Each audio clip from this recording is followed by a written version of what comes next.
Welcome back, everyone, and I'm here again with SBR contributor Jeff Grant. Today we're looking at college basketball. The game we have here is the Colorado Buffaloes going up against the Arizona Wildcats. What's going on, Jeff? How you doing, man?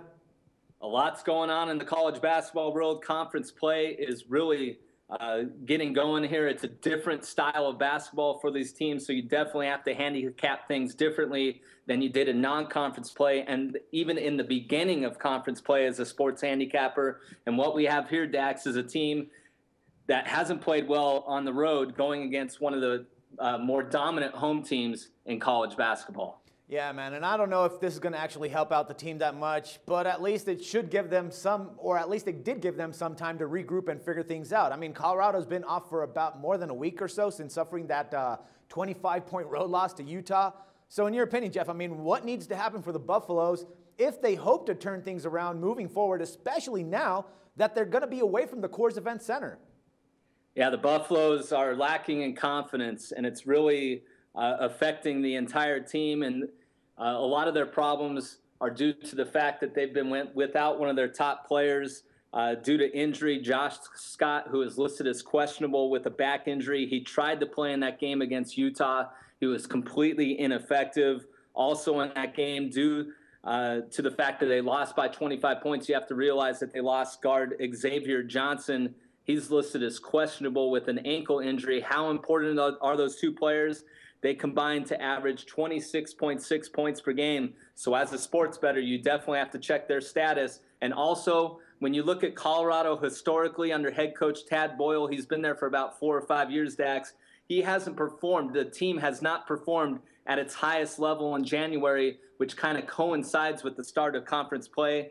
20-16 in January. It improves to 19-9 in February. Of course, in non-conference play, they normally don't play a lot. 24-8 in November, 22-9 in December. So this isn't the time of year to back the Buffaloes. Good to know, man. Now that Arizona returns to back home to the McHale Center, man, after splitting their recent road trip to the state of Oregon, do you think that the Wildcats can actually bounce back from that loss to Oregon State Beavers now that they're at home? Yeah, this team really is a home-dominated team. They lost a couple of their main players from a season ago that those players really perform at their highest level when playing away from Tucson. So Arizona is basically a play-on team at home and kind of a wait-and-see approach when playing on the road.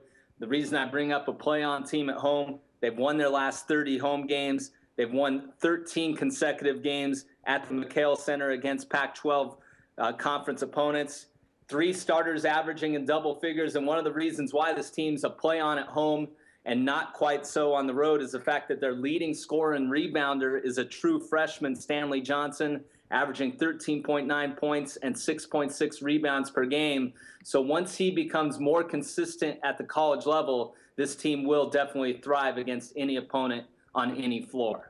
All right, so considering the fact that we shouldn't stick with the Buffaloes just about yet and the way that the Wildcats play at home, should we just stick with them?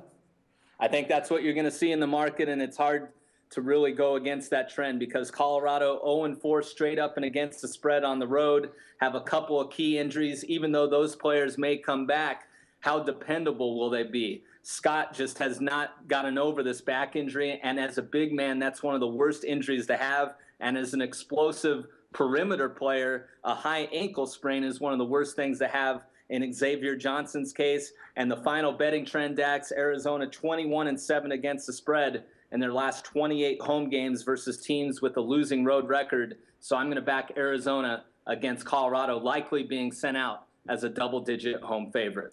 All right, Jeff, good stuff, man. Thanks for the pick, brother, and we'll talk some more college hoops again tomorrow. Thank you. No problem, man. For SBR Picks, this is Dax Floyd. The SBR Network offers free sports picks and game breakdowns, big money free betting contests year-round, a real-time Vegas-style odds monitoring service, and much more. So come see for yourself. To stay updated on SBR news and promotions, follow us on Twitter, Facebook, and Google+, and do be sure to subscribe to the Sportsbook Review YouTube channel to catch all our daily sports shows.